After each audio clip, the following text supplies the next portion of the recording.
All right, good morning. Decided to start with a little musical intro there. Old video of mine. How about the way that the light plays on the shark's body and fins, huh? Unbelievable. Beautiful. That's the way they're supposed to be, eh? Not Yeah, stuck in some bloody gill net or on a long line. Fantastic video. thank you. Um, Good morning. Good evening to you, Walter. Good Coming to evening. Good us, evening. coming to us live from South Africa.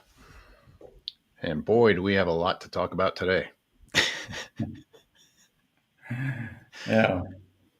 So, a couple of things I want to go over before we get to the main topic. And the main topic today is to look at the video that got removed, blocked, and me temporarily suspended on YouTube. Um, what the content of that was, it was another one of my Shark Week uh, breakdowns, analysis videos. And I've done quite a few of them. So it makes it more interesting why that one in particular got targeted. We are going to ask Walter for his input on it, of course, because this does once again take place in South Africa, the episode that we're going to break down. And I wanted to share a few things. I was going back through some of my footage when I was making my documentary about the Natal Sharks board. And a few things that I haven't released yet was when I asked him what the most surprising things found in the nets were. And I wanted to, find out, how many whale sharks they've caught or something like that. And he starts talking about finding goats and pigs and chickens. What? Yeah, and I was just like, God, that's even more evidence of the livestock getting swept into the ocean, Yeah. such as they said happened before Black December, and it hasn't stopped. Yeah. Especially when you have the cyclones hit our coastline and you've got major flooding. Then you've got a lot of livestock coming down the rivers, goats, cows, chickens, you name it. Um, they all get swept out to sea. Have you ever actually seen that, or seen a carcass on a riverbank or anything like that? Oh, plenty, plenty. Really? Lots of birds, dogs, you name it. Snakes, um, mongoose, rats, cane rats. They like they're like cats. They're huge, like a big cat. Yeah. Cane, So cane rat. yeah, like our sugar. We have sugar cane here. So Uh, we it's not like a normal rat. You get like a mouse thing. This thing is the size of a big cat. It's apparently a delicacy amongst the locals, and yeah, yeah. So we call them cane rats because they're found in the sugar cane fields. Hey, how's it 365? hey, welcome Uh, to the show. Um, One other thing that he admitted on that boat tour was that the shark that they're mainly catching in the nets in front of Durban are hammerheads, and scout spinning. hammerheads, Yeah, yeah. small, harmless to They, humans. in the summer months, we get those little hammers swimming around. Actually, we were out on Monday, and we must have seen about six of them. They individuals. They don't swim in groups, and they only about a meter long. Unfortunately, if it wasn't for their big heads, they wouldn't get stuck. Most probably, that's how small they are. Yeah, But having those big heads and then the pectorals right behind, the poor things don't stand a chance in those curtains of death. makes sense. And spinners, of course. Spinners is like a very similar shark to our oceanic black tips. Um, the spinner is a piniforma, and the black tip is a limbatus, their Latin names. And the only difference is really the anal fin. On the black tip is plain gray, and on the spinner, it's got a black tip. So yeah, yeah, to tell them apart in the water very difficult. And he, to confirm what you're saying, he did. say that the ones that they catch are spinners, blacktip, Yeah, and the hammerheads. Hammerheads the most. All three of those are harmless to humans.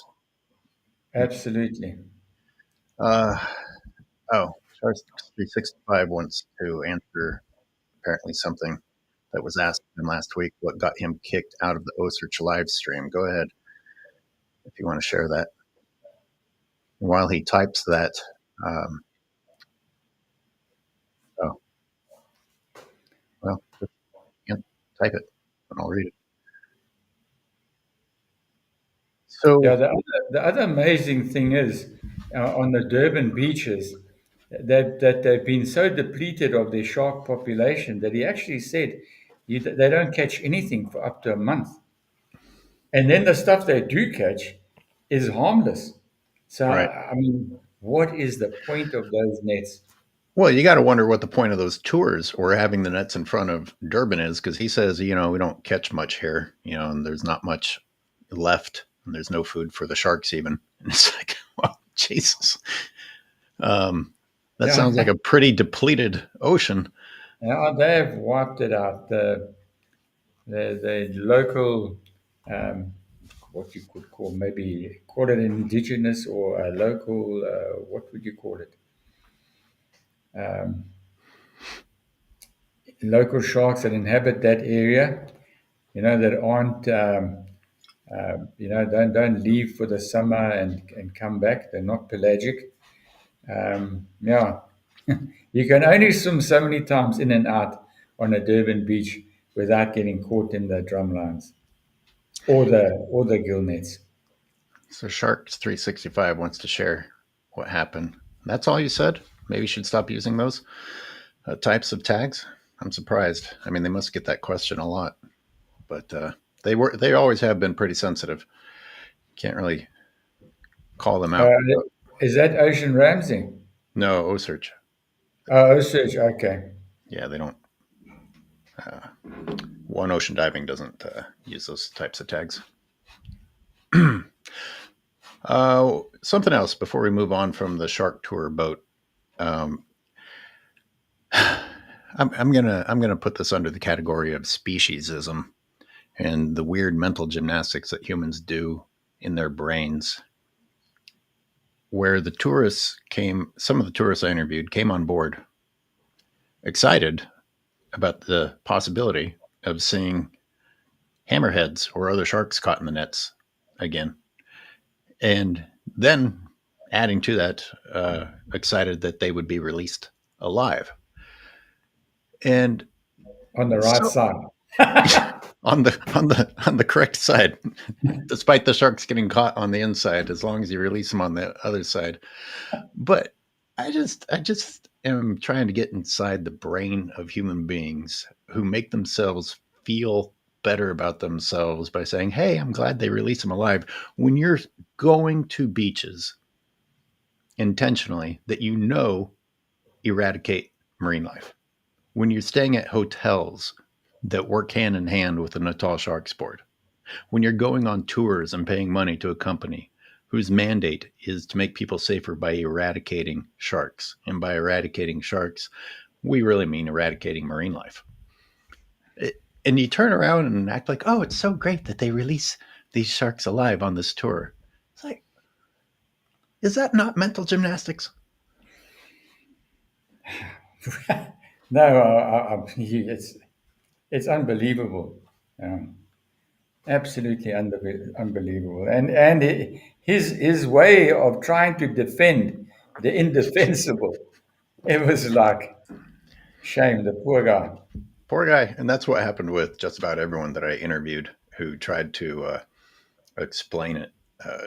Tourists, people Yeah. inside the bars, they just like after a It's, while, they're just like they're going in this circle, and a piece of them is like waking up. Oh, I believe this just because I want to believe it, but it really yeah, doesn't yeah. make any sense. Or maybe they never thought about it until they were asked that question.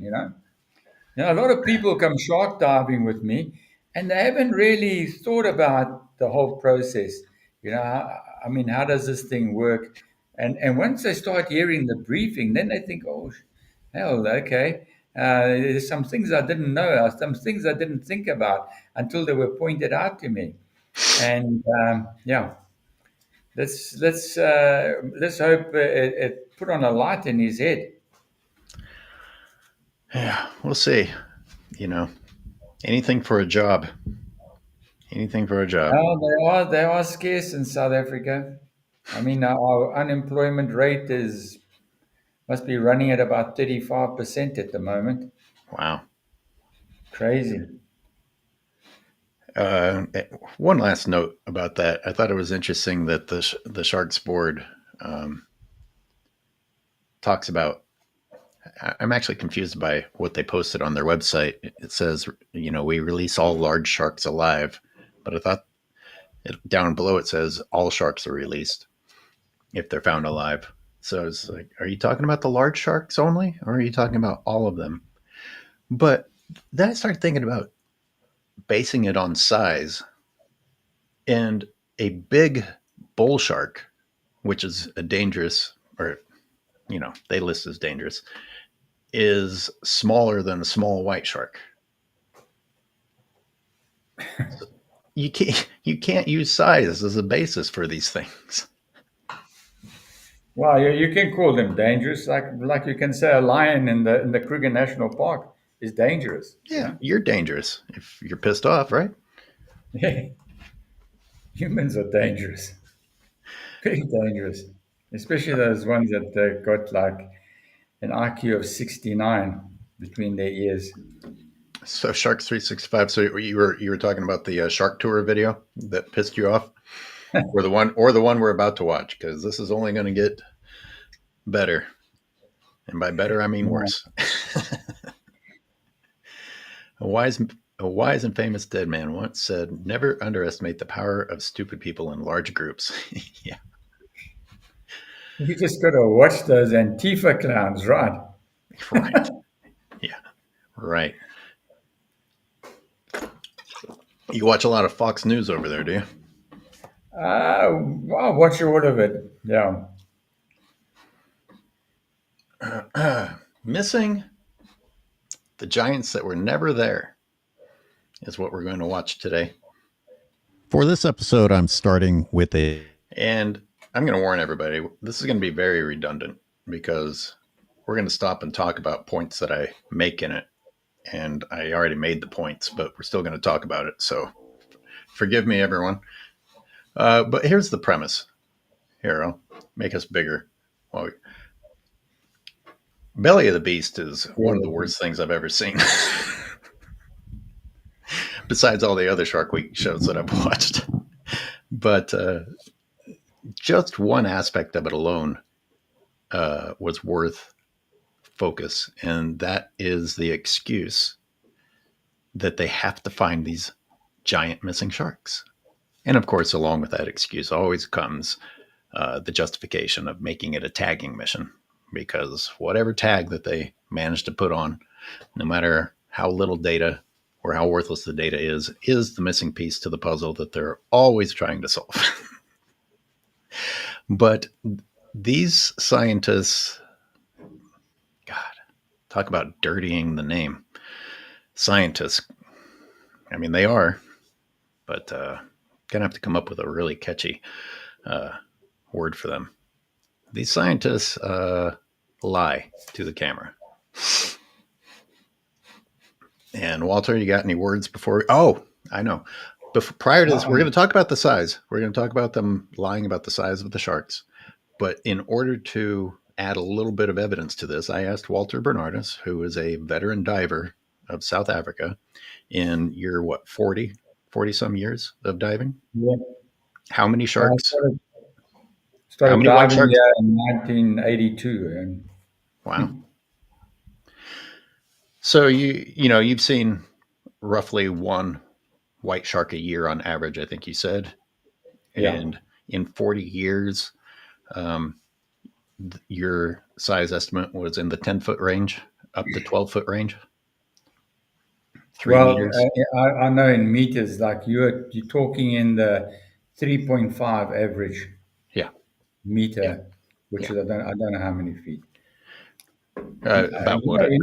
What would be an interesting observation, or maybe look up, is the average size caught in the nets of the sharks board, Mm-hmm. because they have caught an average of 23 great whites a year since their inception, by their own admission. So, what would that size be? Um, their average size, and I'm sure there was one or two big ones. I think the biggest they caught was like over four point something meters, Mm-hmm. and it is a mold of it outside the Natal Sharks board, very Mm. proudly displayed. We killed it. The only 4 point something meter great white swimming in our ocean. We've got it stuffed here in front of us, in front of our building. Yeah. Well, without further ado,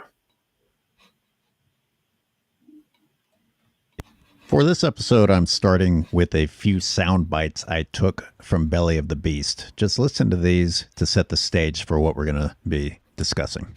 A team of scientists are searching for South Africa's missing giant sharks. And try and attract elusive white sharks that are missing from this region. These elusive, massive white sharks that have survived the orca displacement. Though we don't see those really big sharks anymore, they've scared off all the remaining large sharks. South Africa really was one of the world's best hotspots for seeing sharks that are between 16 to 18 feet. The idea that the shark might lead us to where those really big, elusive, missing white sharks are hiding out. It might have been one of the largest white sharks left in South Africa. The reason I played those was to establish that I am indeed going to counter points that they tried to make in this show. This isn't something I just made up off the top of my head. And let's identify the audience that's listening. If you're the person who doesn't care what the script is, as long as it's fun and entertaining, then this is not the channel for you. If you're someone who is bothered by the fact that marine biologists with doctoral degrees are lying on screen for ratings, then this is the channel for you. Okay, let's continue. let's not continue. Let's hear from Walter. Any thoughts off the top of your head? Just the way that guy tagged that great white. And, he tagged it like virtually almost in the eye, like, and do you know what those tags look like? They're like harpoons. They are. I wish I had one to show you here. They are like medieval bloody instruments of torture, man. Yeah, look, the missing big great whites. Well, if they just got to go and look in front of the Natal Sharks board, they'll see where the hell the only big great white is. It's stuffed in front of the Natal Sharks board. We just don't get those size great whites, in these waters. So I'm sure that will be corroborated by the stats that the Natal Sharks board have got, and by my own visual experience. We just haven't seen anything that's over 4 meters here. I haven't seen anything that size. Yeah. Boy, Alison Towner really hung herself in this one. But on the other hand, she is making a name for herself by blaming orcas that she knows nothing about. Selling her soul to the Shark Week program. They've just sold for a few dollars, Bloody Judas. So Sharks 365 says there's got to be something to stop the Natal Sharks board. Well, just when you think things can't get any worse, Shark Week has the Natal Sharks board as co-hosts on this episode. Matt Dickin is on here. So, yeah. I don't know, man. I just don't know. But with all those sound bites, everybody get the picture that the problem is that the giants are missing, that the really big sharks are missing. We get that clear enough? Did they say it enough times? Tree Spirit Project says, "Man the Conqueror, how impressive we slaughterers are of every other animal on Earth. Then we project danger, threat onto the victims." Yep, well said.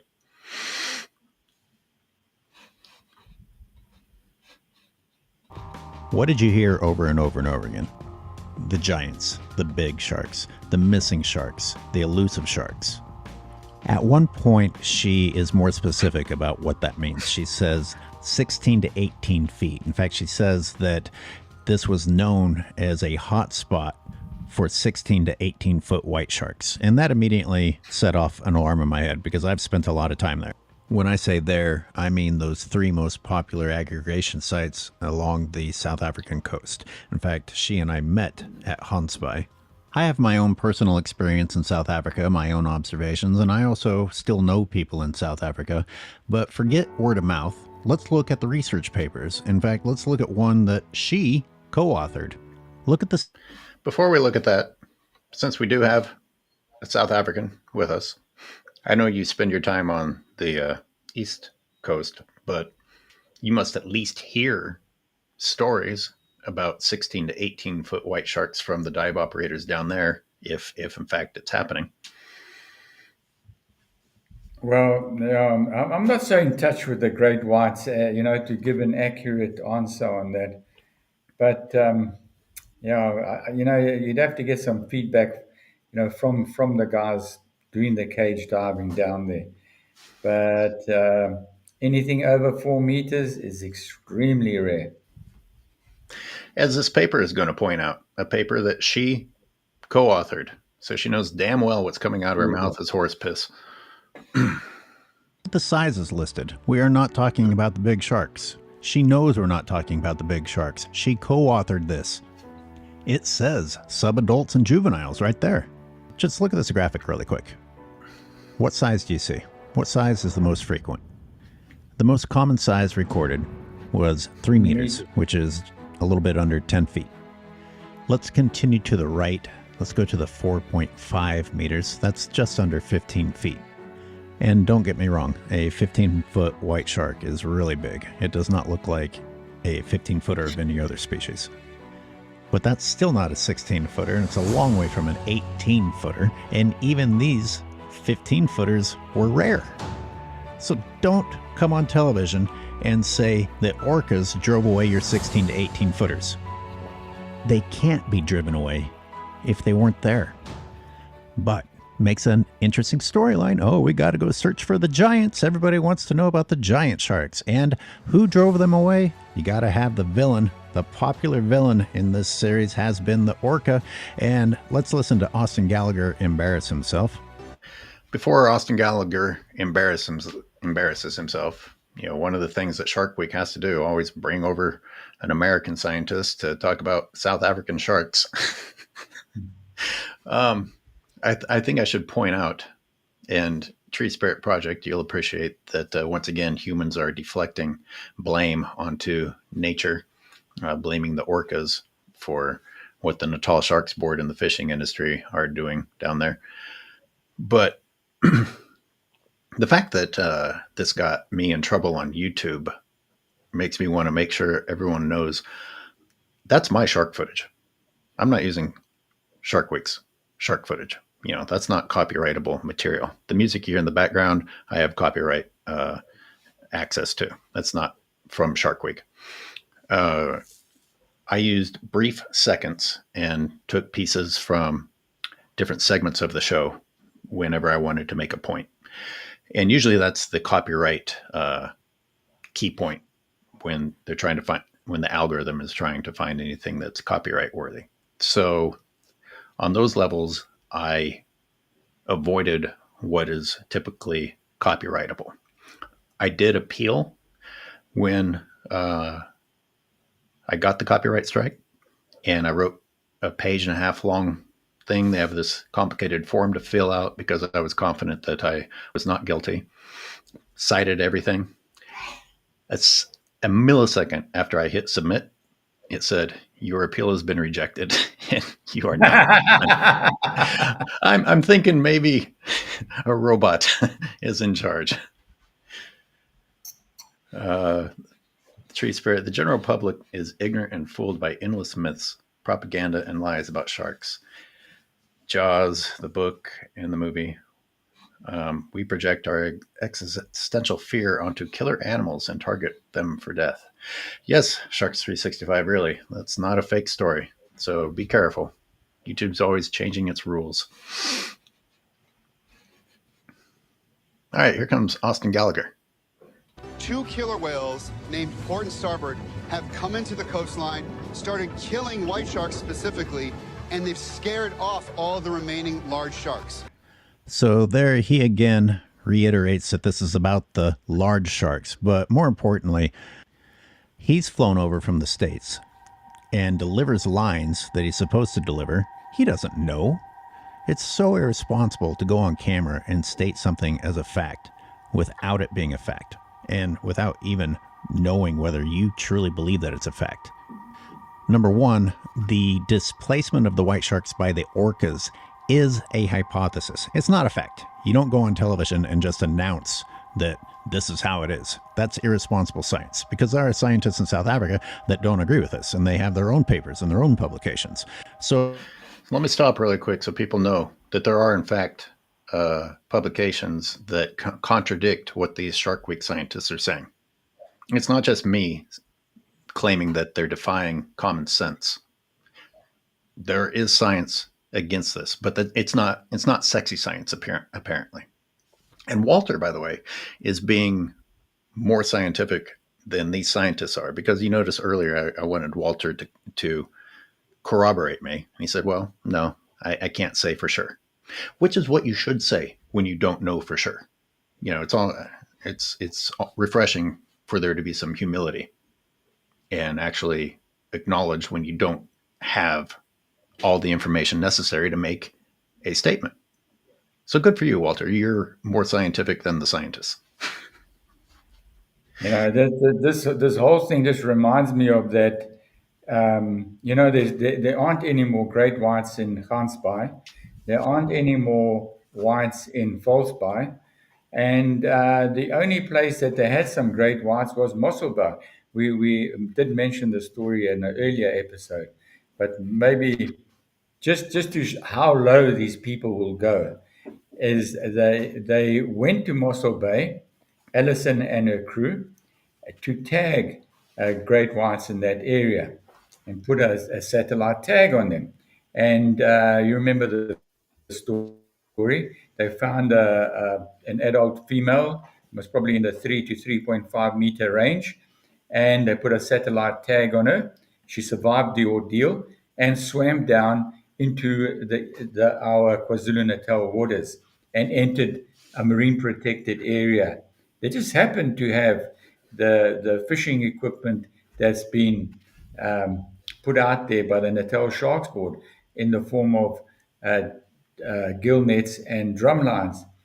And the next thing they see their GPS tag heading up the N2 towards Durban at 80 kilometers an hour. And they think like, wow, what's going on here? The poor thing that they put so much hope, and the scientists that put the tag on, you know, went on about how this was the last hope that female that was going to repropagate the great whites in that area. And she came into a marine protected area where she should have been safe and was killed by the Natal Sharks Board. And she wrote this whole story, how sad it was and how wrong it was. Alison Towner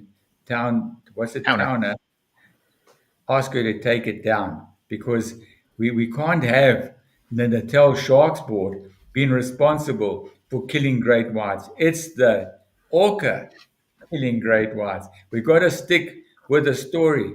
So she took the story down. And yeah, very, very sad at the lengths they'll go to defend their positions, you know. Yeah. So again, I will mention that a co-host on this show next to Alison Towner is the person who caught the shark that she tagged and killed it. Yeah. And So. Do we need to say anything else? I mean, goddamn, that should pretty much. When they go as far, I mean, that's one thing. When the great white gets washed up ashore dead, and it's got a ragged cut down the stomach, and the liver is missing, and that's the only damage to that shark. And then they say, "Oh, there we go. Another orca has taken the liver from a great white." I mean, how is it possible? If I give you even something soft like a cucumber, and I say, "Okay, Skyler, here's a cucumber. I want you to with your teeth, like here the front, top jaw, and bottom jaw, just make one incision, and then try and suck the innards out of this thing." It's like impossible. And I mean, you're not allowed to use your hands either. You gotta do it in like a bucket or water. It's like you can't do it. An animal that's got a top and bottom jaw has got to like bite down, and you're gonna have drag marks. And an orca doesn't have sharp teeth like a shark. It's got conical teeth like a crocodile. So, I mean, how does it make one incision Well, and are then you, out? just to be clear, are you saying that you're impressed that they can do it? Or are you trying to say that they don't do it? It's impossible for them to do it. Oh, I'm not going to question that that's what they do. It's absolutely You really do watch impossible. too much Fox News, too much conspiracy I mean, in your brain there. maybe I watch too much Dexter or something, where they're trying to work out the blood splatter and the trajectory of the bullet and the blah blah blah. I mean, look at the evidence. It's like screaming out, Well, absolutely screaming out. it's not the first time that that's been documented, though. No. Absolutely. Orcas do eat great whites. There Livers, is no doubt about it. livers But in particular. I, They did it here I too. mean, sorry, that's not documented. I have not seen that documented anywhere. I've seen orcas attacking great whites. I've never seen the remains of a great white that's been attacked by an orca in clear video where only the liver has been taken out. That I haven't seen. Well, There's quite a distinction there. I don't know if the footage has been doctored, but they have shown it. Not sucked out. I mean, the shark was eviscerated, but the only thing missing was the liver. When they did it here at the Farallones, they also removed the liver, or fed on the liver.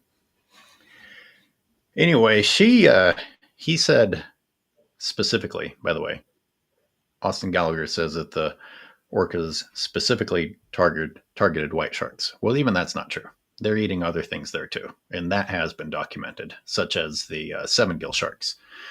And I'm not going to put them up on the screen, but people are in the comments are expressing dislike to orcas. Well, this is the problem with shows like this.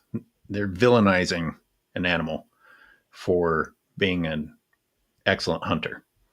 Where you got to keep the same energy for anything that kills anything else, then, because orcas sure as hell kill seals and sea lions and penguins and whales, but you don't get pissed off until they kill sharks. I mean, everything kills things. I have a problem with people getting pissed off because TV shows have villainized orcas. And what are we up to? 10 total since 2017? Yeah. So let's calm down with the orca hate. So whichever side of this you happen to agree with, you still don't go on television and just say, this is what happened, period. Especially not as a scientist. Scientists are supposed to err on the side of caution. And I just realized he said something else incorrect. He claimed that the orcas were targeting the white sharks specifically. There are actually several cases showing that the orcas killed other species of sharks. In fact, they made a big deal about how many of those sharks the orcas killed. It gets headlines when You know who killed more 7-gills? It's probably humans. Number one. Humans who use their livers to attract white sharks for tourism. But let's get mad at the orcas. When a white shark is killed, but they aren't exclusively targeting white sharks. So he exasperates what's already a bad statement by adding to the story that it was the big sharks. Not only did the orcas chase away white sharks, but they chased away the big white sharks, which I already established. Thank you, by the way, Shark Taz. I did several videos about this back in the day. The very first thing that came to my mind when they started villainizing the orcas is, are we really going to pretend that this has never happened before? Are we really pretending in our egotistical minds that orcas have killed white sharks for the first time in history because we're documenting it? It's been going on forever.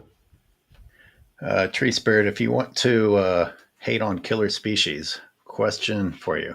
By a factor of, I don't know, 100,000, which species does the most killing? It's not even close.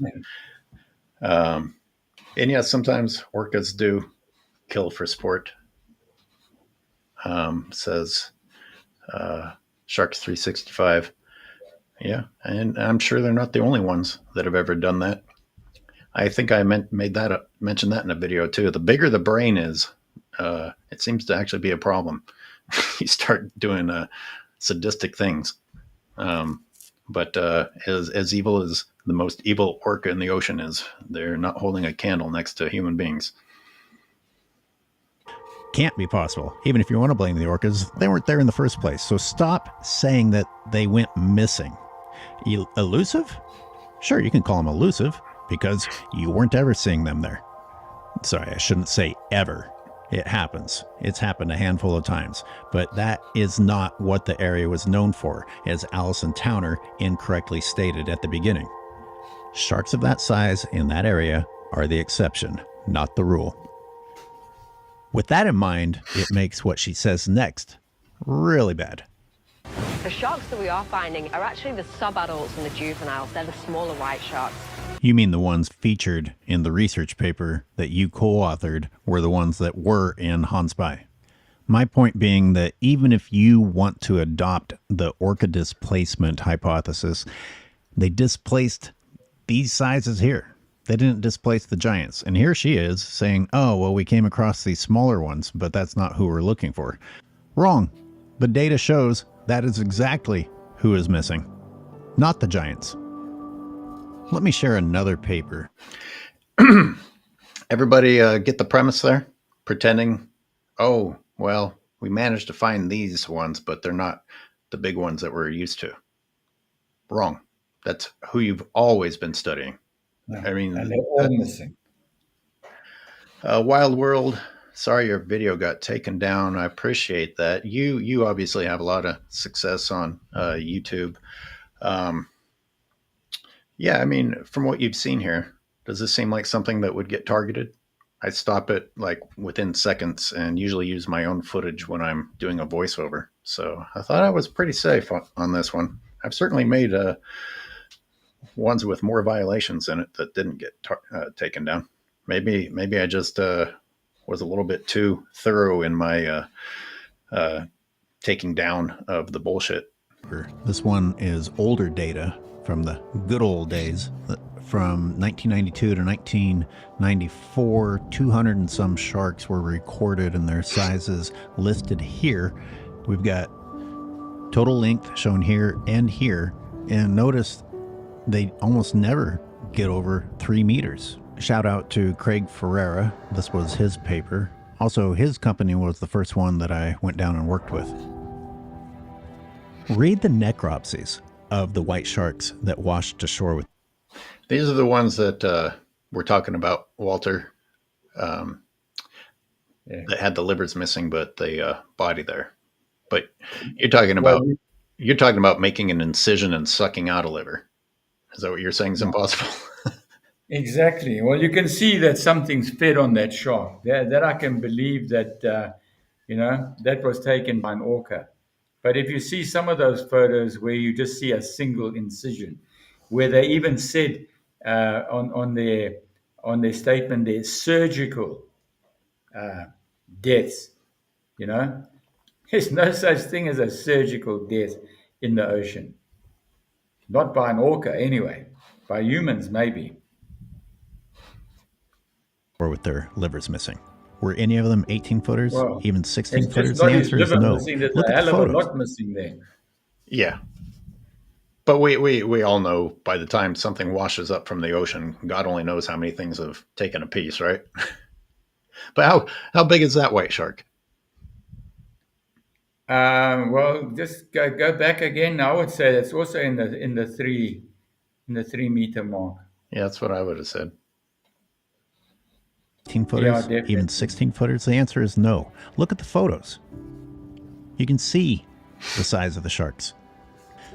But, finding that size of sharks, I guess, wasn't interesting enough for the Shark Week script. So they are off to pursue the giants. So the question is, where are these really large white sharks? Where are the breeding individuals, the large alpha males and females? Once again, that's not who you had in Hunspy. You certainly didn't have them in Mossel Bay, not in Port Elizabeth. Fun fact, the further west you go in South Africa, the bigger the white sharks that were spotted.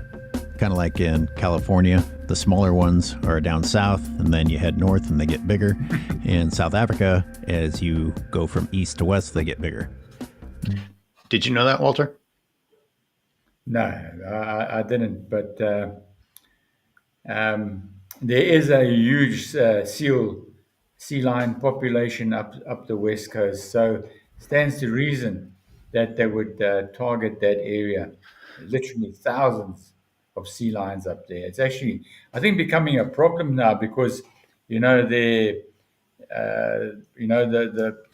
great whites were culling them, keeping their numbers in check, and there's nothing now keeping their numbers in check, and they are breeding in their thousands. I was up there a few years ago. It was like unbelievable. Yeah. First video It's I like, ever made after coming like back the in rabbits. 2000. Sorry. It's a bit like the rabbits in Australia. It's like nothing killing them, so the numbers are exploding. Yeah. Who killed the predators in Australia? No, the rabbits were introduced. Yeah. So there's no natural predator for the rabbit except a human, and the humans obviously they don't like rabbit stew or something. I don't know. Uh, yeah. Also, here, the further up the coast you go, the more seal The colonies, bigger they get. Okay. and the water gets colder, things like that. They've done studies, but the juveniles like warmer water more than the adults do. And then, of course, we have the Farallon Islands with the elephant seals, and then you can go the other direction. You can go to Guadalupe, and you start finding the big guys again. Which, once again, you've got the pinniped populations, but you don't have that in you don't have that in LA, where you see all the drone footage of the surfers next to the small white sharks. Hmm.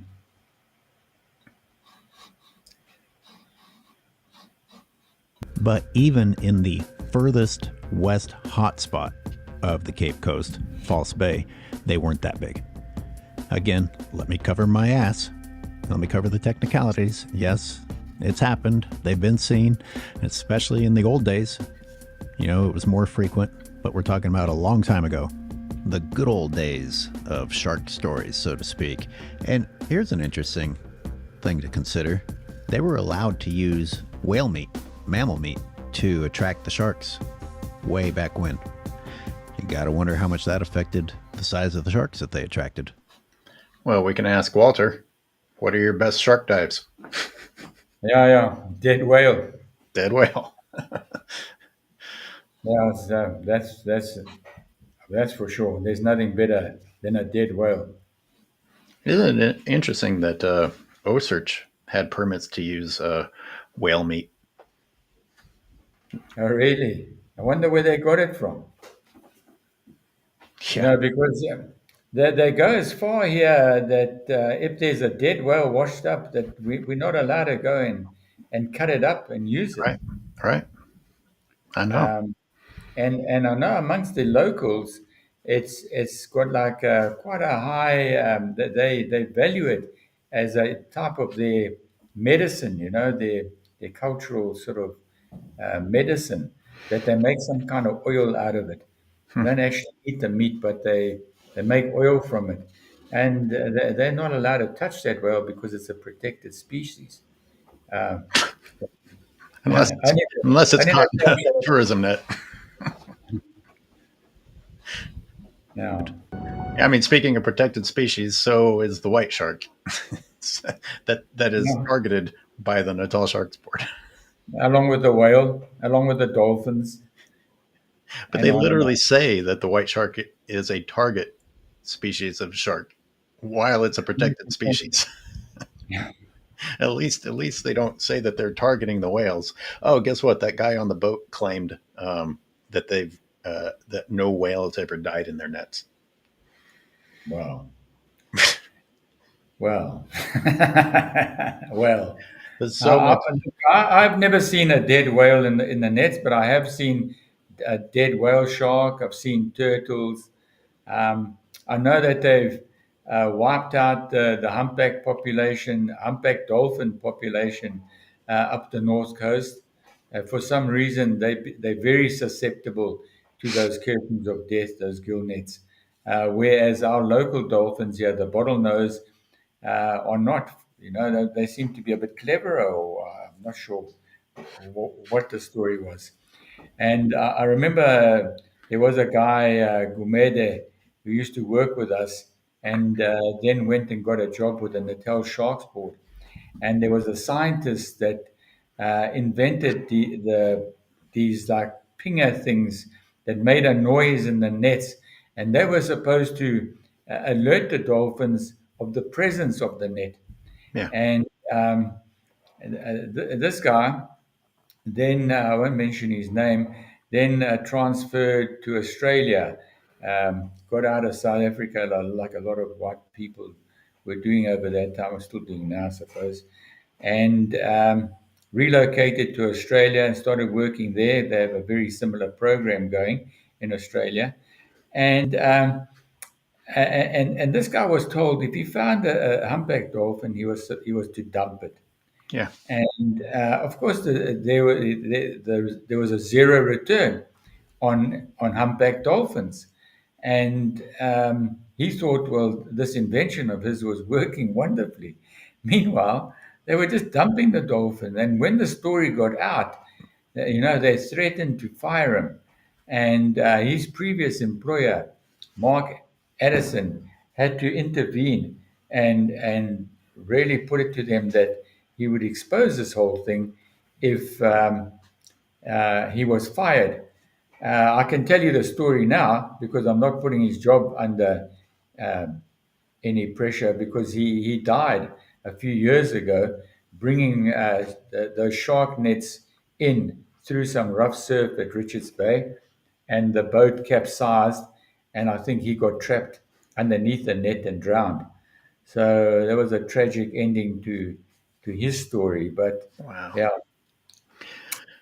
Yeah, that's a hell of a story. I thought about doing a video on it because that's quite the story. The cover up of the mortalities by itself and how that affects science, like how that causes scientists to think that something they're working on is successful when in fact it's not.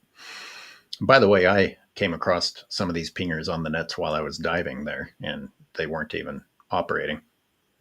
okay. Yeah, no, and even if they do catch a shark and they bring it in, if it's any of the big species, it's really valuable for them to sell to other scientists, Yeah, because that too. you'll see on their blackboard like Doctor So and So requesting great white, Doctor So and So requesting bull shark, so Doctor So and So whale shark, and on and on and on. And but when they bring them in, it's not lying on the deck for everybody to see. It's done in very early in the morning when nobody's around, and it's always covered. And when they take the sharks into the Natal Sharks board, they're also covered with a tarpaulin to make sure that nobody can see what is being caught. It does kind of, it's interesting. Underhanded. You watched my film, right? Yeah, yeah. And you heard the people, the older people that I interviewed, and they're like, they remembered when they just used to openly drag them onto the beach. And back then, the public thought it was wonderful. They'd cheer for it.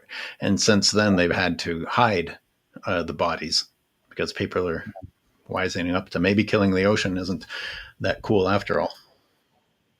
But Yeah, the tide's turning, but very slowly. yeah, it's not time. Sorry. There's a bigger population going backwards than forwards. No, that's for sure. You saw the whiteboards that I had in my film that even were looking for dolphin body parts. Don't tell me catching dolphins when scientists can request dolphin body parts and great white shark eyes, things like that. Now I've been in the old days. They used to let me get into fridges and have a look around, and there Did were they really? Oh, you never dolphins, told me that. mantas, great whites, tigers, bull sharks. The, just like everything was in that fridge. Wow. I can't Yeah. believe I never heard that before. Well, we're not going to get anywhere near finished with this, but let's keep going. Getting a satellite tag on one of these large white sharks could really open up a window into what we need to do in order to save them from extinction. Let me stop right there, because that's the same fucking line I've been hearing for 20 years. So anyone who's watching, ask yourselves, what is that? What is the information exactly that you need? Okay.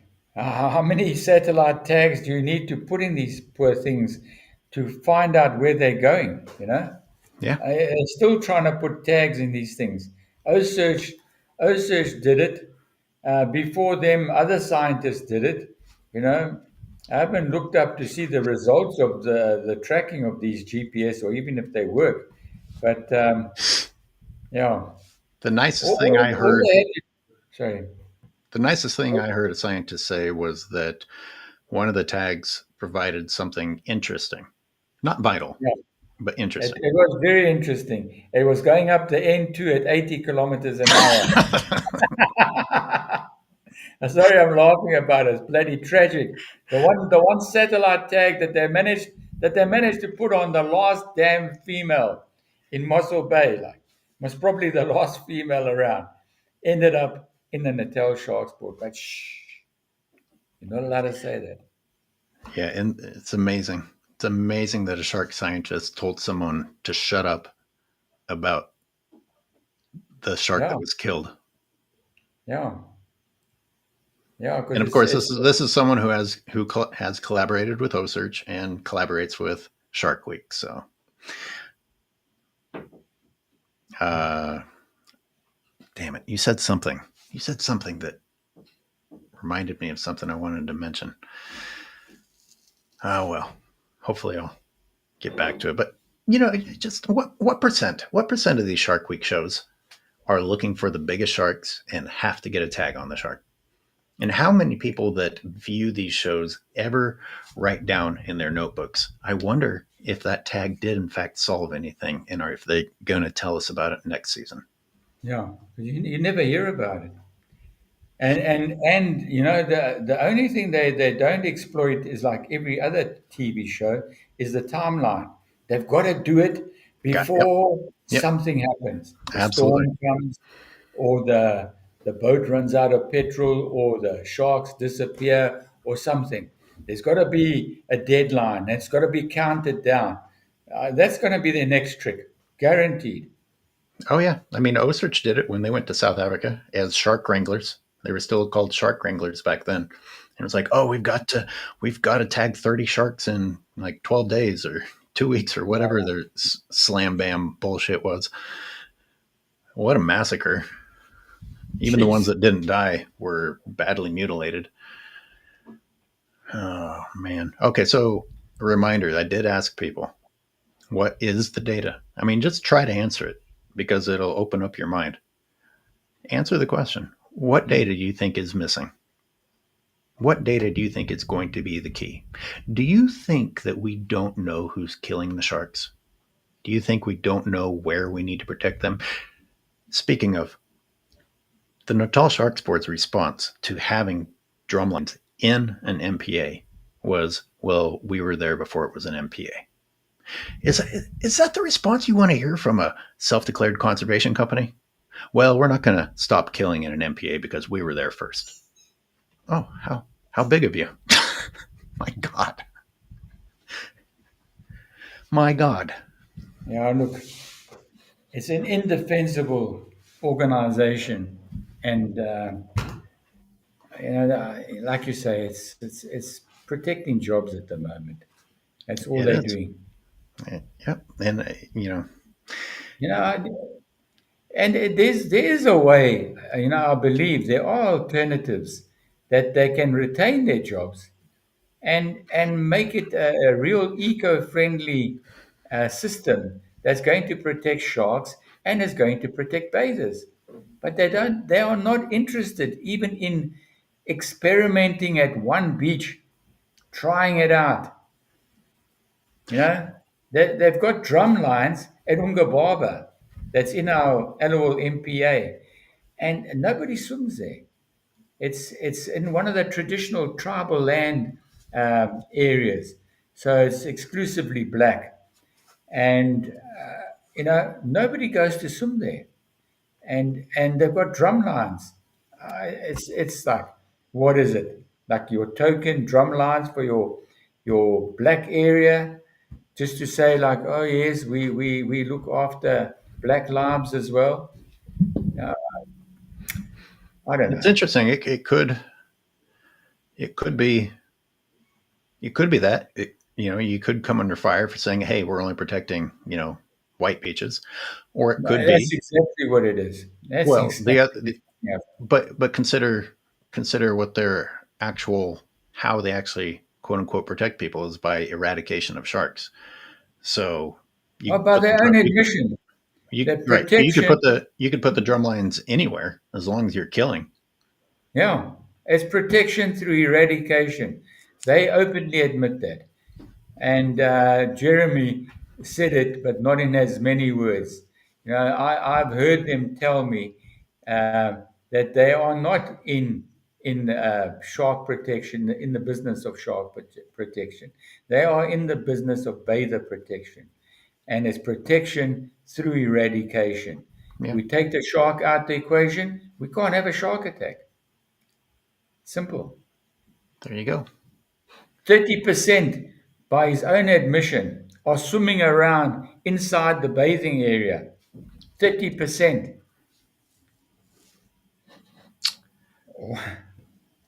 I And know. then they catch them. If they're still alive, they let them go. Supposedly, which brings up, we what about post release mortality, which has been well documented. I'm sure. Like the same as Osage, Right, the right. lactic acid buildup in those poor animals, unless they are treated. And I think Osage was giving them um, some kind of acid, like what do you call it, like Rennie's kind of thing, shark Rennie's, um, I to remember stop. them putting I remember them putting pipes in their mouths and blasting water into their stomachs, which does nothing to fucking help an animal breathe. Yeah. Um, like a soda kind of like a antacid to try and it's like we take athletes take so you don't get cramps. They were doing that kind of thing to stop the lactic acid buildup, and hopefully they would survive a bit better. But Wow. we know a lot of them did survive, and we know a lot of them didn't survive. Well, they keep finding out that what they're doing is bad for sharks. And what do? Come up with, oh, well, look, humans, aren't you impressed that we're remedying the lactic acid with this thing that may or may not work? How about if you stop doing the wrong thing? How about people being impressed by these pingers that they're putting on the nets? Oh, this should reduce how many of this species we kill. How about if you just stop doing the wrong thing? Yeah. No, it's everybody wants the ocean to be as the swimming pool, and unfortunately, for it to be the swimming pool with only Nemo swimming around in it, is we're gonna wipe out humanity, because you know the story. 80% oxygen comes from the ocean. Blah blah. We're busy mining the ocean at the moment to the extent that how can it survive? How can it survive? And there it is. There's your excuse. There's the storyline for the show. It always culminates with somehow attaching a tag is saving the species, and it never does. And also the excuse of looking for the biggest sharks. Case in point, after chumming the heck out of the ocean, they attract a 12-foot shark. And what's the 12-foot shark's role in all of this? To help them find the big sharks.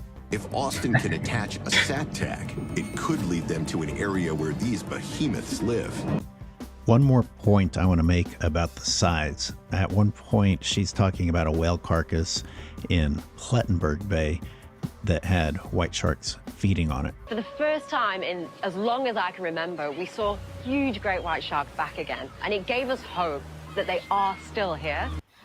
Okay, number one, look at the sharks around that whale carcass. Are those giants? Are those 16 to 18 footers? Walter, what say you? No, you know what I mean. And when was that filmed?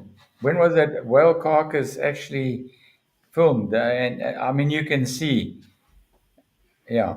And look, that pectoral fin on that whale wouldn't be longer than 4 meters, and there's a shark right next to it. If you just enlarge it there, you'll see a shark.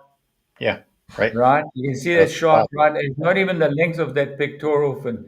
So I would say that shark is 3 meters max. You can play it on a bit and show the others. They're not much bigger. No.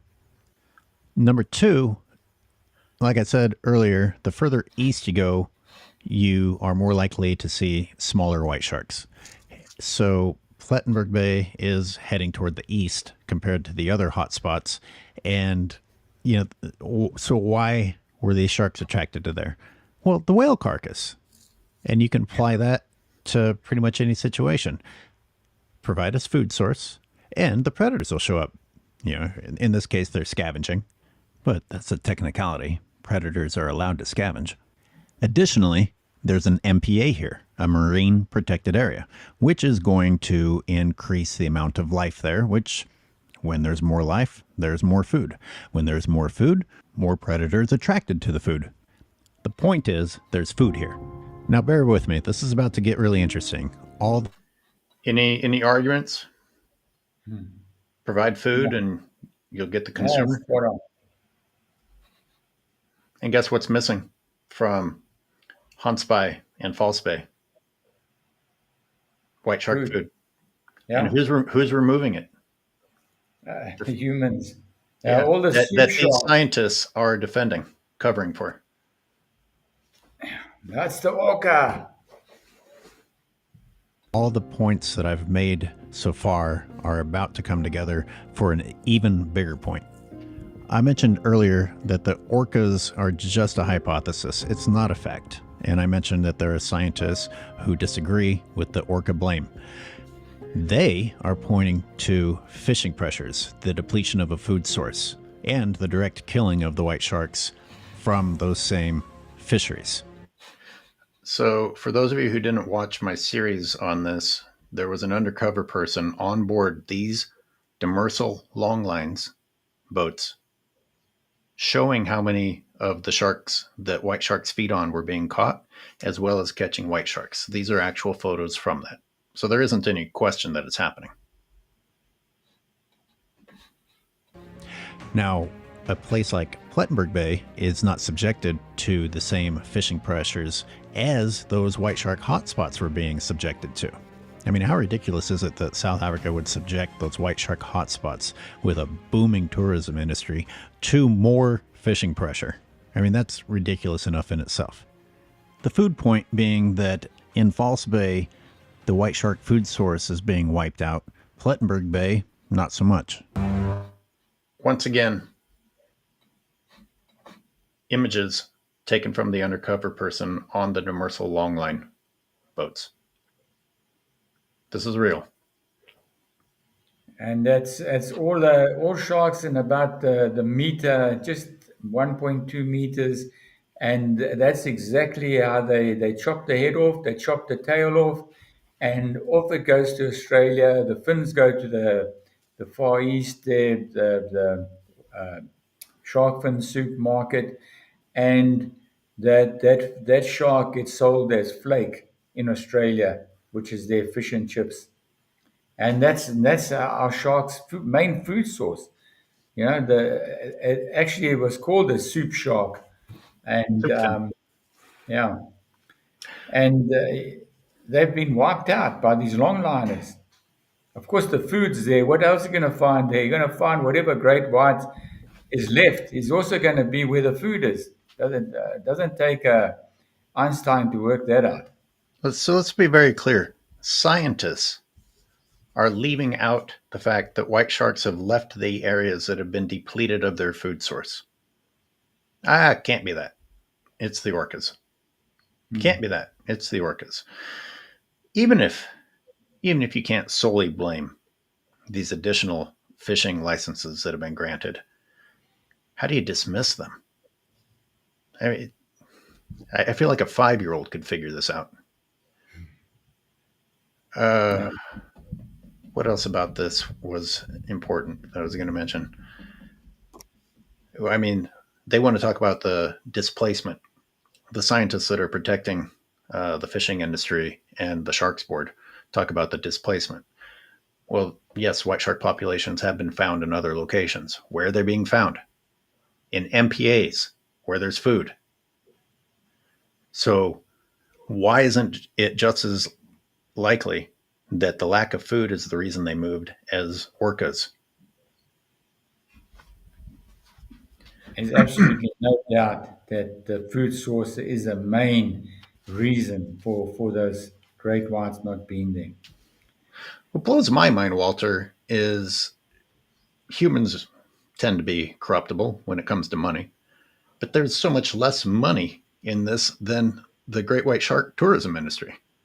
Like, even no matter how many fins and flake from the bodies you sell here, it's not going to come close to what the white shark tourism industry was doing. You say the white shark tourism industry was bringing in more money? Yeah, it was No, there's no chance. what? There's no chance. No, not by. If you consider what has been taken out of that ocean in tonnage, even on our coastline here, there are long line ships out here. Oh, Some wait. No, I'm limiting it. I'm limiting it to these local artisanal fishing boats that are doing the demersal stuff. Not all the fishing that's taking Oh place. no, you can't limit it to that. You know, it's Well, in this case, well, they are almost subsistence for fishermen, and their impact on the whole system isn't really what the problem is. It's the commercial long lining that's going on. That's the problem. That's taking out their food source, and that industry is worth millions. sure, no argument, but that's been there for a long time. I'm saying they've added even more fishing permits. Yeah. It could be the straw that broke the camel's back. 100%. Yeah, I Yeah. can't compare it to the combined amount of money that the fishing industry is making. I'm just talking.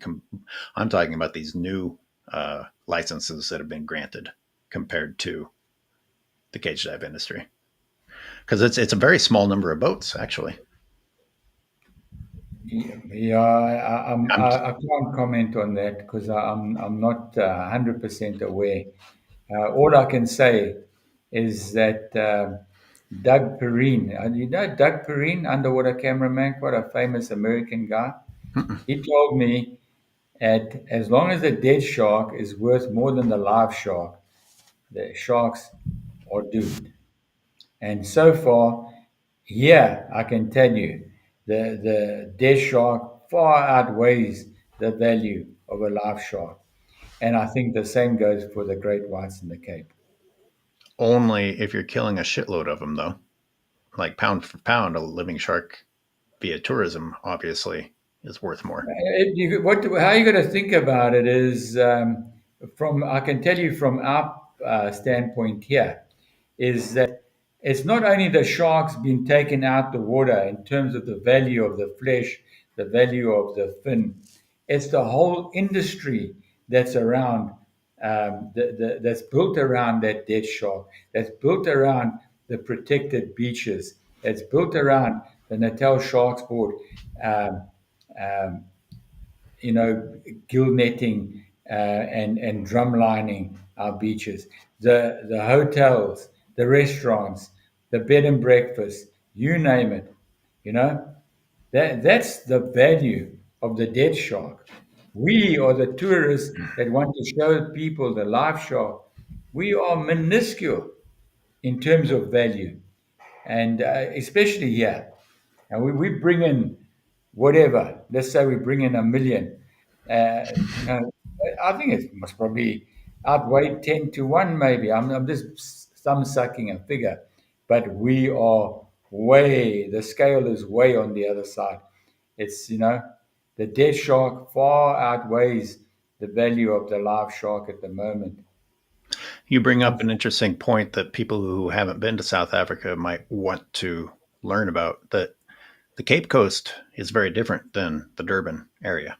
The Cape Coast isn't covered in beachfront hotels with nets, but Durban has that tourism draw with the beach nets.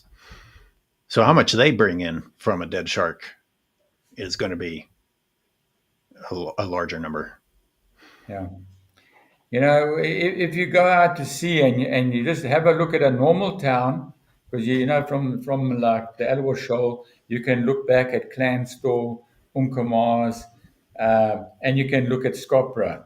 Now, Skopra has got a protected beach. What I mean, protected by the Natal Sharks Board. It's got its gill nets and it's got its drum. It's only got gill nets in, and you'll see there's just high rises, there's flats, it's like incomparable to the little town where you just see little roofs and mainly green bush. So that's the money behind the dead shark. Yeah. That's what I'm talking about. This is being wiped out. Plettenberg Bay, not so much. The team's expedition begins 200 miles east of Cape Town at a tiny fishing village called Strathspey. This location is uniquely positioned where the Atlantic and Indian Oceans collide. So there you go. We're starting 200 miles east of False Bay. And then they chum the heck out of the water and they get this 12-footer. They tag that 12-footer. The first ping they get from that tag is 40 kilometers out into the ocean. That's about 25 miles. That's a long way. The following morning, Walter, is that a You decent? know what I'm going to think, eh? Set it up on some long line bloody boat and they've checked the GPS and smashed the GPS so it's no longer transmitting, and into the boat it goes. I mean, what? Yeah.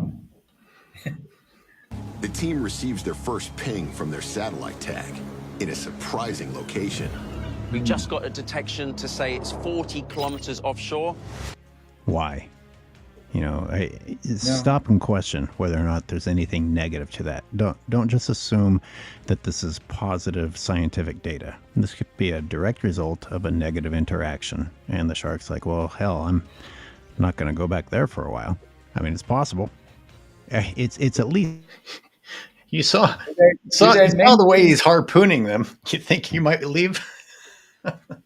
Did they mention the time frame that happened? In other words, when did they tag it, and when was the first? Do they say anything about the time frame? They said the next morning. The next morning. So how many hours would that be? Like they tagged it midday, the next morning, 12 hours. 12 hours, 40 kilometers. What's the average speed? That shark's got to swim at what to get there? 40 k's out to sea. It's interesting that that's the first ping also. Yeah. At least as possible as claiming that shark is leading you to the giant sharks. I challenge. Walter, do you think little sharks like to hang out with giant sharks? Look, I've seen the only time I have seen them, in Guadalupe, small sharks and big sharks hanging out together.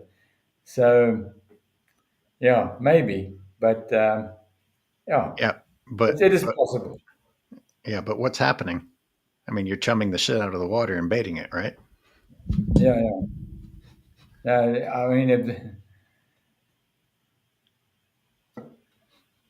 challenge you to find papers that show that juvenile white sharks like to head out into the ocean rather than swim along the coastline. The narrator says that they get that data point the next morning, 40 kilometers away the next morning. One ping from that type of tag over that broad of a range of area could be an error. But for the Shark Week script, let's say, hey, that 12-footer probably went to talk to the giant sharks. Now we're going to examine the tagging, the data from the tagging, and the tagging technique. What was that? Well, that looks terrible. The shark looks too deep, and that deployment looked awkward. The next shot that they cut to underwater is a shark that does not have a tag on it, or at least not one that you can see. That most probably wasn't even a shark. Yeah, most probably was a black tip or something, or was it even a shark? You bring up an interesting point. Usually when they do an external tag like that, you can see at least part of the shark because they like them to be close to the surface to make sure that you don't F up the tagging. Yeah. Why you don't see a shark at all, do you? No. And what's with the? But the one you do see, where's the one that you do see him like stick it in its head? It's coming. We're gonna go a little long today. We're gonna wrap this all up in one episode. Are you okay with that, Walter? Yeah, no problem.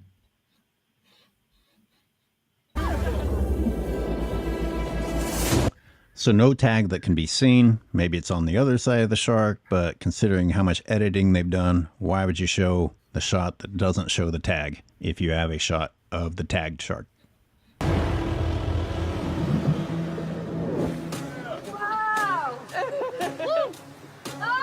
So we've just put a satellite tag on a white shark in Stray Spire.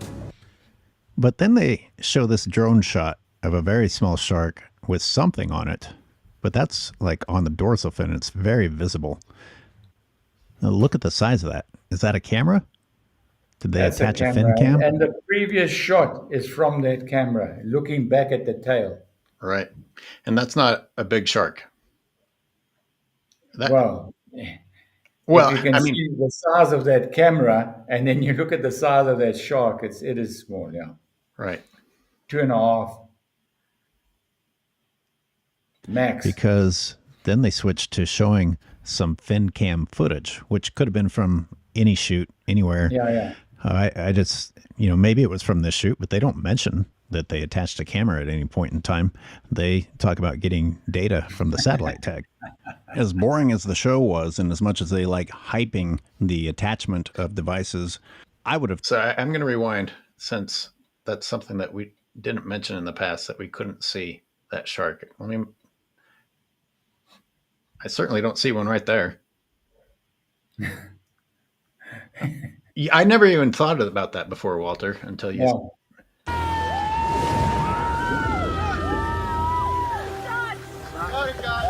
Let's say, hey, that 12-footer probably went to talk to the giant sharks. Now we're going to examine... Why do these people who tag sharks constantly hoot and holler like a miracle took place? God alone knows, yeah. People don't... I see somebody says, yes, no, there was a shark there. But don't be There was manipulated. something. There could have been anything. Yeah. It's probably, there I would probably say, was. attractive. There probably was.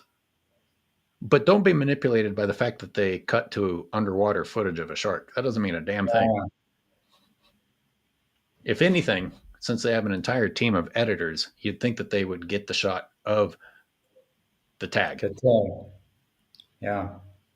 And I don't know why they cut to an image right after this tagging sequence of the camera tag. I'm not saying that it's weird that they put a camera on it. I'm sure they do that all the time. But you're talking about deployment of this tag, and you switch to showing a camera tag. It's a little weird.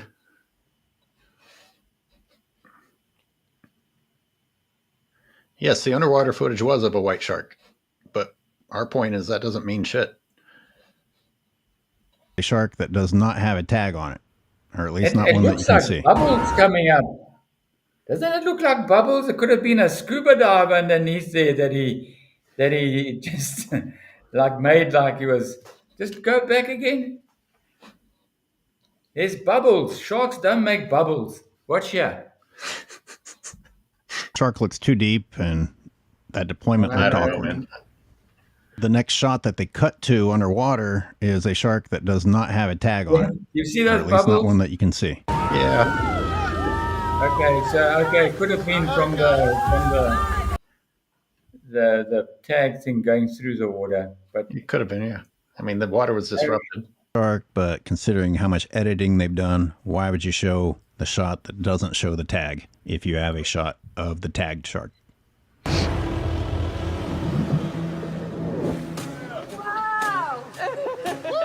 wow. So we've Wow, just it's the 100th time I've ever tagged a shark. Wow, But then with they this harpoon show this the drone shark, shot you can of a inflict very the small pain on the poor thing. and it's very visible. Now look at the size of that. Is that a camera? Did they attach a fin cam? Because then they switched to showing some fin cam footage, which could have been from any shoot anywhere. I just, maybe it was from this shoot, but they don't mention that they attached a camera at any point in time. They talk about getting data from the satellite tag. As boring as the show was, and as much as they like hyping the attachment of devices, I would have thought they would show the deployment of the fin cam. And why is the fin cam pointing backward? And you're talking about a sat tag. Either the editor is an idiot or you don't have footage of the sat tag. Because why are you showing a fin cam when you're talking about a sat tag? So we've just put a satellite tag on a white shark in Stray Spire. The idea is that the shark might lead us to where those... I also noticed this detail. This was presented earlier in the show, way before any of the tagging had taken place, and they show this clip of Austin with his unparalleled observations there, and look at what goes behind him. Look at that footage closely. Approaching slowly, circling, and sizing up the decoy. That's a finger tag. This looks like an external acoustic tag, and it looks new. It's pretty clean. Those things get gross really fast and get growth on them really fast. As you've said many times, that they get garbage all over them, right? And Pretty quick. Yeah, that's very fresh. So that means that they were just on a tagging smorgasbord tagging the crap out of these sharks the whole time and pretending that the big goal was the sat tag or that Austin needed to do it is just the storyline. They don't mention this tag at all in the show. And from what I've heard, these tags really don't offer much, at least not at this point. We know too much to be continuing to just put things on animals for the sake of putting things on animals. Yeah, the finger idea is that tags we should- rely on listening stations. So if you haven't got the listening station, what's the point of the finger tag? It's absolutely useless unless you can retrieve it, because the finger tag will only download to the listening station, and then the listening station is retrieved and the information returned. So. What? Did anyone even question the fact that Austin Gallagher is deploying a tag on a white shark when he is not a white shark scientist? I mean, the other people there have deployed tags onto white sharks numerous times. He came over from Florida. You're not tagging white sharks in Florida. Well, you can see I tagged it. Well, you can see when he did tag the great one. Well, we can all agree that he didn't do a good job with it, which brings us to why was he? But why do you think he was? I mean, the only answer I can come up with was, oh, he's a character. He's our main character, and he's got a contract. As other people have told me, they have contracts, appearance contracts, so they appear in X number of Shark Week shows per year via contract. You don't have to actually have any expertise to appear Be a on it. researcher. Yeah. Got to have a pair of eyes. I'm going to have you come to California and tag some of our wildlife here, Walter. Going to tag a bear on its ass. You got bears in California? No, we killed them all for livestock. Oh, jeez. The shark might lead us to where those really big, elusive, missing white sharks are hiding out. How bloody absurd is that? Listen to, Where they're listen hiding to out. his There's line. no more. Sure. We think that as white sharks get really big and bulky, they might spend more time offshore. Oh, well, that explains why you think the 12-footer is going to be offshore. Again, you really need to strongly consider that one ping that they got was an error.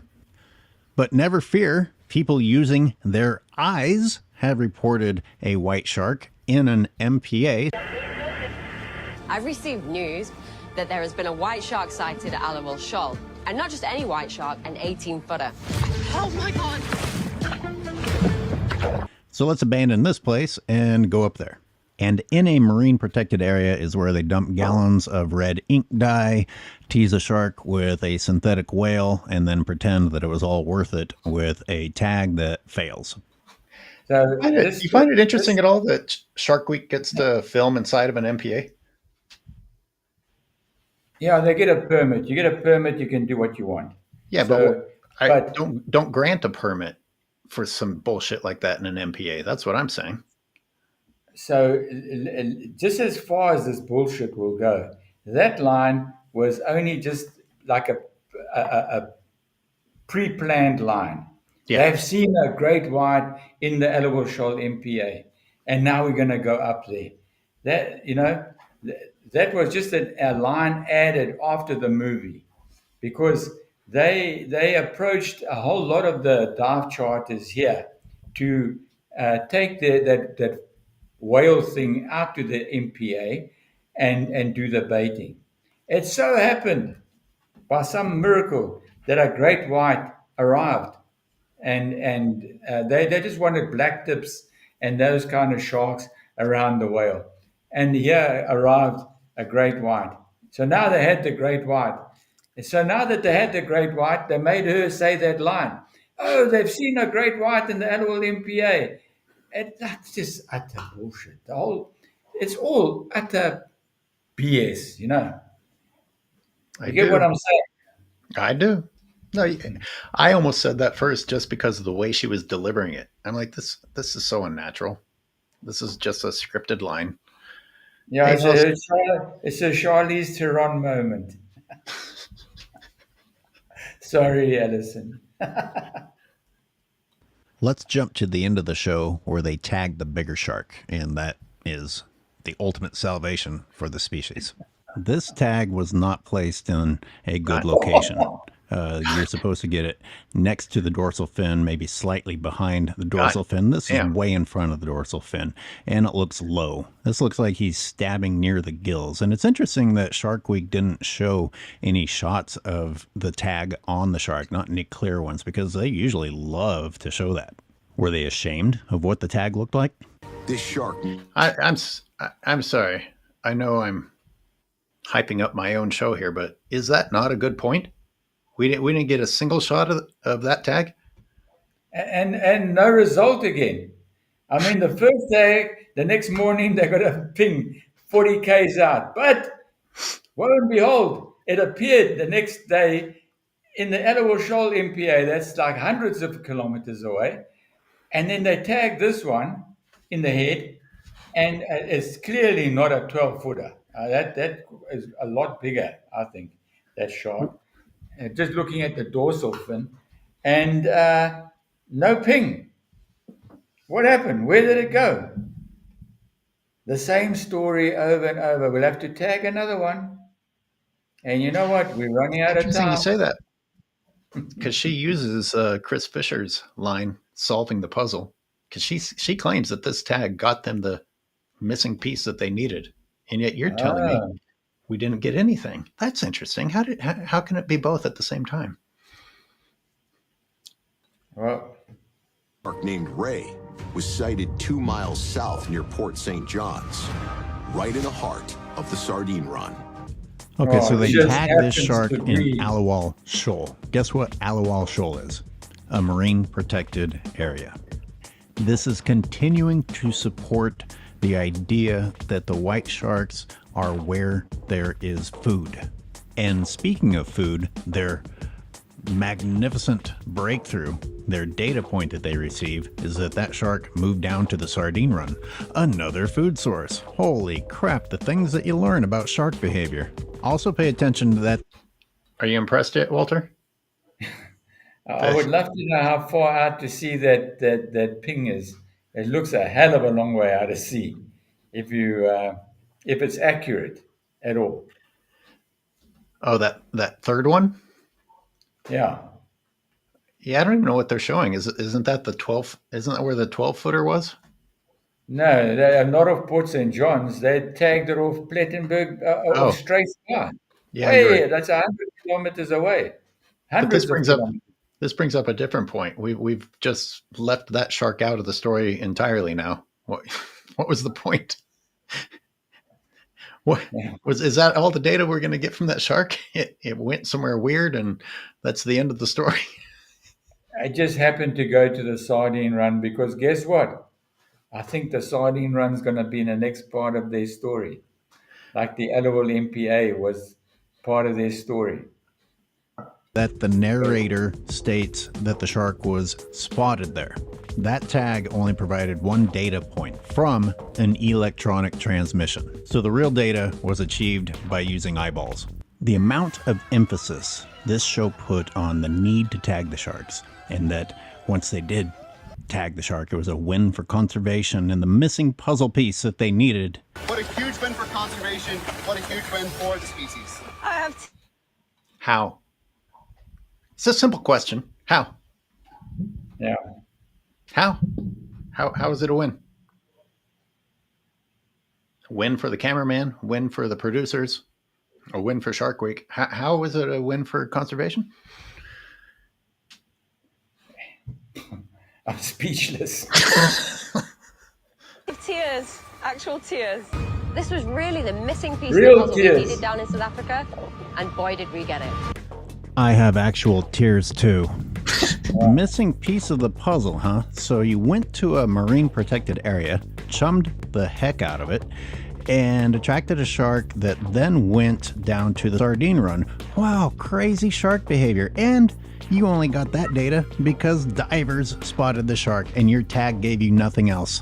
That was it. That was the last data point from that tag. But the puzzle has been solved. Oh, and gee, I almost forgot to circle back to the fact that you found a shark that wasn't ever missing because you never had those sharks on the Cape Coast. Oh, but let's hear from our special host who does not study sharks. But she's going to pretend like she's noticed the missing white sharks, the missing giants that are not missing because they weren't there. Hard to notice something leaving when it wasn't there. Because although we don't see those really big sharks anymore, Please, by all means, give us details about these missing sharks that you never saw. we think Earl might be the one that brings us that surprise, Walter, you want to talk about reading lines? She's never seen a white shark. She's never seen a white shark before in her life.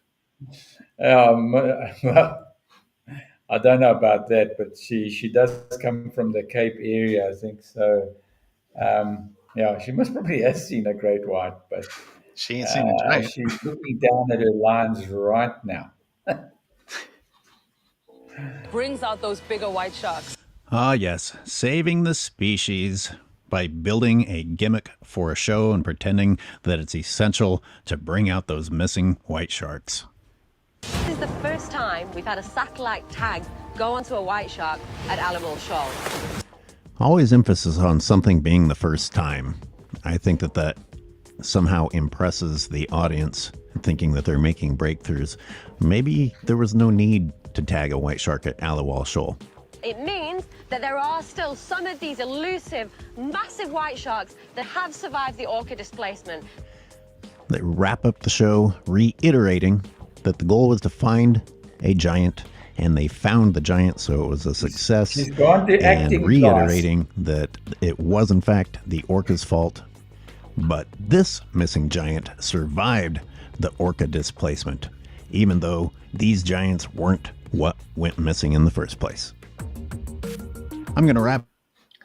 She found her true calling, not in being a scientist, but delivering lines with the drama that Shark Week requires. Yeah. Put up for this episode. I hope you learned something. I know it got long, but I wanted to be very thorough. We don't need to hear my closing. Did anyone learn anything? Man. Not to tag a great white.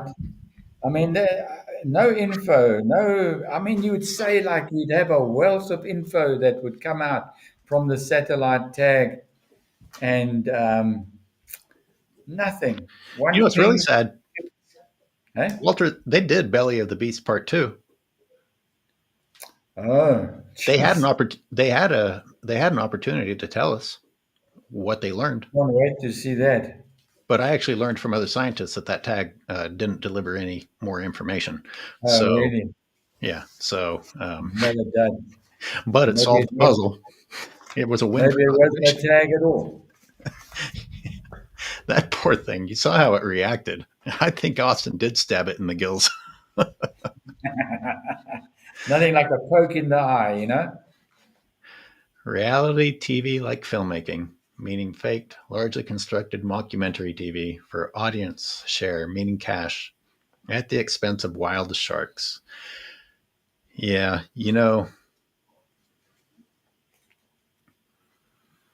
OSearch sort of introduced these people to it. They would pretend like they were against OSearch.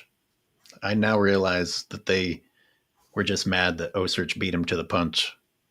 Oh yeah, they had their own TV program going and getting an audience. No, very sad. Well, we went an hour and 40, so we're going to go ahead and wrap it up. I'd love for people to put in the comments what they thought. Not in the live comments, but you can comment when the show is actually on YouTube. Have you tried to upload that show again to you? Is it on YouTube? No, Or, I'll put the link to the Patreon one. I don't know why it took me so long to think that I would just put it on Patreon instead. I think getting suspended, made me chill out a little bit. maybe change the name and put it back. See what happens. Yeah, or people can watch this. Now they have your commentary to add to it. Oh, guess what? I'm going to go see a lecture from Scott Anderson today. He's speaking at the Half Moon Bay Yacht Club, and he's one of the old school guys that used to work at the Farallon Islands with white sharks. So Interesting. I will be happy to report back to everybody what we learned from this presentation. That would be great. Walter, until next week. Thanks very much. Thanks, Skyler. Thanks, everybody. Thanks for the contribution. Let's have your comments and yeah, very interesting to see what you've all got to say. And that is free on Patreon. I'll put the link in the description of this video for everybody. All right. Thanks for tuning in, those who were here.